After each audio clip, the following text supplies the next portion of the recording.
Yeah, overall, I mean, I have to say, obviously, I'm disappointed with the result, the final result, because we led in every category except for the score, which is the most important one. So disappointed about that.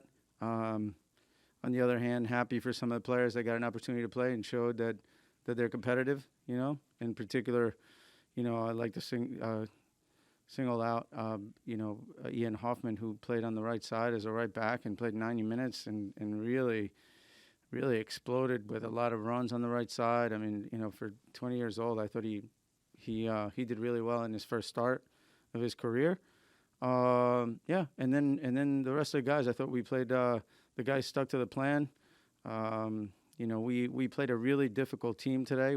I think one of the teams that has a chance to win the whole thing, no question. And I think we played them a game that I thought we deserved to win. So from that end, I think we did the best we could. Thanks for that. I'll go ahead and turn it over to some reporters on here. We'll start with Corey Rapkin. Go ahead, Corey. Hey, Coach. Obviously, Ian got a few minutes later in the season. How, like throughout the season, like the middle part, the early part, how close was he to getting more minutes at those times? He was coming along. The problem was we had Jose Bazama here as well.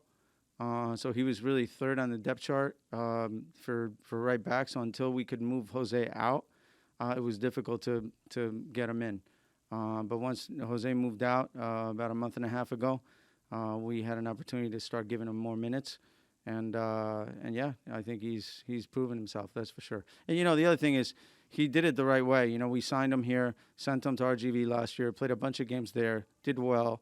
This year we put him on the U23s, was the best player on those games for a couple games, and then we moved him full time to the first team, and he's done well then. So I mean, I'm really happy about the way he's come along. Is he a guy that can step into maybe a much bigger role in the future on this team? Do you think? Potentially could be. I mean, let's not forget Ian Hoffman was the right back for the under 20 national team. You know, and so I think that he was in that trajectory anyway. He was one of the best American players to play wide for his age. So I think we have to consider that some of the things that are happening are not by chance. Ian's a good player. One game left. What would be the approach to that? I think pretty much the same as today. We're giving players opportunities. I think they took it today. I think guys earned the chance to play again the next game. I was happy to see Juan Castilla on the field today. I know he didn't get a lot of time. I knew there was going to be 6 or 7 minutes extra, so I figured he was going to get at least 10 at that moment, and I thought he did well. He's a good player, and again, another one that we're bringing along. Thanks. Okay, we'll go to Victor Rising next. Go ahead, Victor. Just if you could elaborate, Tab, on obviously Castilla getting his debut, what led to you wanting to give him minutes here in the final home match? Well, I mean, he's been working very hard. He played a game as late as Friday. So Friday he played about 65 minutes against San Antonio in a U23 game. We've been bringing him along, and as I've said from the beginning, no one's going to get a free chance to play for the first team. But he's really picking up his level the last couple games he's played, and on Friday he played well against San Antonio, and we thought he deserved a chance, and he got it. Did you put any thoughts on maybe this possibly being your last home match and maybe soaking in, what this moment might be? To be honest, Victor, I've given it a thought about a bunch of games being my last home match. So I just work as hard as I can work. I'm doing the best I can. I'm trying to get the most out of the team. I think the team is responding. Unfortunately, we're not winning games, and I know that for a coach, that's the life of a coach. You have to win games. That's the bottom line. I do think you have made an impact on the team with the players. Obviously, you try to instill the family theme of it. Obviously, to be determined your future with the club, but just what do you want your legacy to be if you die one?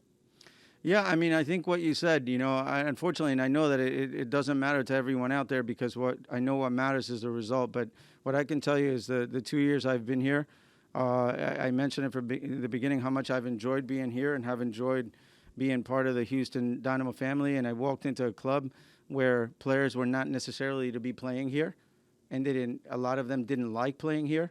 And I think we have players who love playing here now, and we have players who want to come and play here. And so I think now with a new ownership group and that wants to win and wants to put resources towards the first team, I think it's a good combination. And whether I'm here or someone else, I think there are good things coming for Houston Dynamo. We'll go over to Garrett Heinrich, and we'll switch over to questions in Spanish after that. Go ahead, Garrett. Hey, Tab, you mentioned Ian and Juan already getting some playing time, but Alejandro Fuenmayor played 90 center back, and just your thoughts on him and what led to him getting this part of the team today. Alejandro, I really been, for the last 3 weeks, we've been sitting down with Alejandro and having meetings because he's deserved to play for about a month. Unfortunately, the other guys were doing well in front of him, and there wasn't an opportunity for me to throw him in there. I couldn't just take off a center back just to take him off. And so, considering we have Miner and we have Tim and we have Sam, who can do a great job there and has proven it, and Zarek can do a good job there, and Boney can do a good job there. So we've had so many guys. But, the one thing about Alejandro I can tell you is, he's a good man marker. He's good in the air. He can hit a good ball on the ground, a good pass.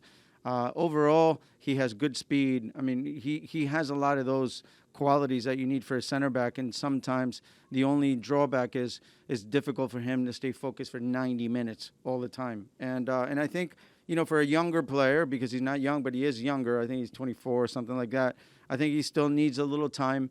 But I think there's some quality there, and so I wanted to play him not just because he hadn't played, but or he hadn't played in a while because he played another game 90 minutes, but not only because of that, but because he deserved to play, and I wanted him to show himself in a home game. And you got Boney Garcia on the field, and Tim gave him the arm bait as they switched off. Just talking about Boney's leadership on this team and then getting him out in front at the last home game of the season. Yeah, I mean, I didn't, to be fair, I didn't want to miss the chance. Obviously, we don't know what happens with Boney moving forward. Like, we don't know what happens with a lot of people, but I think in this case, regardless of the score, I knew that Boney was going to come in the game today because I didn't want this to go by as just as the season to end and for Boney not to be in front of his fans one more time. If this is the last, again, I'm not making any calls. I didn't want to make the call myself, and I felt that there are some things that are more important than a certain day and a result on a certain day. And I think Boney getting minutes to play today was one of those things that was really important. And by the way, he played well. And so he did really well, and I was happy for him because he did a great job. Yeah, I think in the first half, I think we got off to a really good start. I think we had the ball a lot. We created the chances. We moved the ball quickly, and we were in there attacking half. It's unfortunate we weren't able to get a goal in that first half to kind of put them under more pressure going into that second half. And then in the second half, I felt like they went into halftime and they kind of put their foot on the gas a little bit more, and we didn't. Not to say that we didn't answer it well, but I think that we might have not been as clean in that second half to kind of capitalize. Give me a second to get off mute. Thank you for that. I'm going to turn it over to Corey Repkin from Houston Chronicle. Go ahead, Corey. Tim, I'm curious your thoughts on Ian Hoffman's progress this season and what you saw from him today. Yeah, I'm really happy for Ian. I think he's a really good kid, first and foremost. But he works hard and he listens and understands. And for him to get the opportunity today to come in and start and obviously go the full 90, I was talking to him after the game and he said I think that's his second full 90 in like a year and a half. So it shows that kids like him are working really hard and when they're given the opportunity. And I thought he did really well today, so I'm really happy for him. Obviously, the new general manager will have a decision to make about Tab. What did Tab do for this team this season that was good for you guys? Yeah, I think from my experience, I think the locker room that we had in this group was really good. I think the relationships between the players were really good.